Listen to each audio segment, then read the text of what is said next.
Lighthouses are built to warn ships of danger, but there is one lighthouse that wasn't built for that.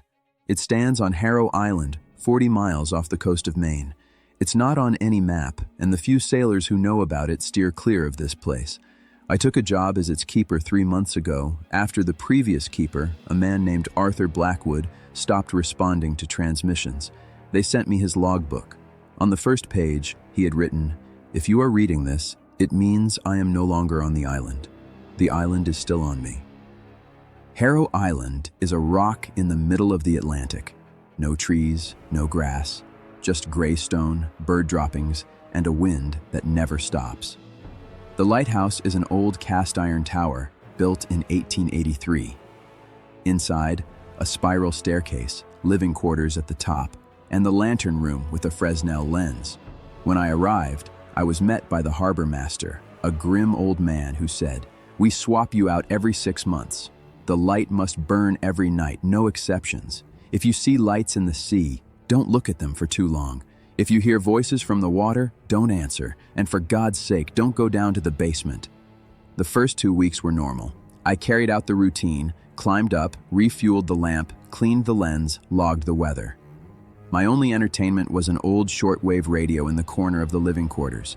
It was tuned to 2182.2 kHz, the international distress frequency.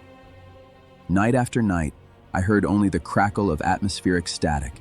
And then, on the 15th night, something changed in the transmission. A voice cut through the hiss, a woman's, tired, terrified. "Harrow Lighthouse," she whispered. "Please turn on the light. We can't see the shore. We're freezing. Please." But the light was on. I had lit it myself an hour ago. I grabbed the microphone and replied, "I'm here. The light is on. Who are you? Name your vessel. I'll relay to the Coast Guard." Silence. And then the same voice, but now it held not a plea, but fury. "The light is not on. There is only darkness. You're lying. You see light because you are on land, but we are at sea, and there is only black water. You didn't light the fire, Keeper. You did not save us." The radio exploded with static, and voices poured from the speaker. Dozens of voices, men, women, children, all of them screaming, begging, cursing. The next morning, I went down and opened the door to the basement. Yes, I broke the rule, but I needed to understand. The staircase descended deep into the rock, below sea level. There, in the damp darkness, I found what they had been hiding from me. A massive mechanism, copper, covered in green patina, with pipes disappearing into the walls. This was not just a lighthouse, it was a resonator. The lighthouse didn't warn ships away from rocks. It emitted a signal that somehow kept something in the ocean from approaching the shore. And that signal, as it turned out, attracted the dead. It served as a beacon for drowned souls seeking their way home. I went back upstairs and grabbed Blackwood's logbook, started reading from the end. His entries grew increasingly insane.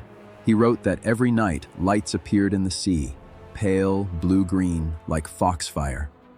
They were not ships. They were the phosphorescent glows of drowned bodies rising from the depths. They drifted toward the lighthouse, drawn by the resonator's signal. "They want me to guide them," Blackwood wrote, "but I don't know where to. I don't know where their home is. They are angry. They say that if I don't help them, they will come for me." That night, I saw them for the first time. Not heard over the radio, saw with my own eyes. Hundreds of pale lights rising from the water. They moved slowly, like jellyfish, gathering around the island. And then figures began to rise from the sea. Translucent, made of water and light, they walked on the waves, reaching their hands out toward me. They could not step onto the island. Something in the resonator kept them at bay. But they stood there at the edge of the surf and watched me. Hundreds of drowned eyes, and they whispered. Their whisper penetrated my mind even through the closed windows. "Help us, guide us, bring us home." A month passed. I stopped sleeping at night and began sleeping during the day so I could meet them in the darkness. I learned that the resonator could be tuned. Different frequencies attract different entities. And I understood the main thing. Blackwood hadn't gone insane. He had walked into the sea willingly. He understood that the only way to calm these souls was to join them and lead them to the place they yearned for. A place beyond the veil they called the Quiet Harbor. The last entry in his logbook was not insane, it was a farewell.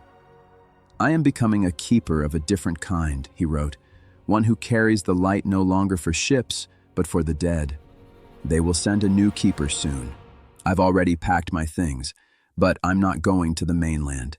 Tonight, I will tune the resonator to the frequency I found in Blackwood's final notes, a frequency with no static, no voices, only absolute ringing silence.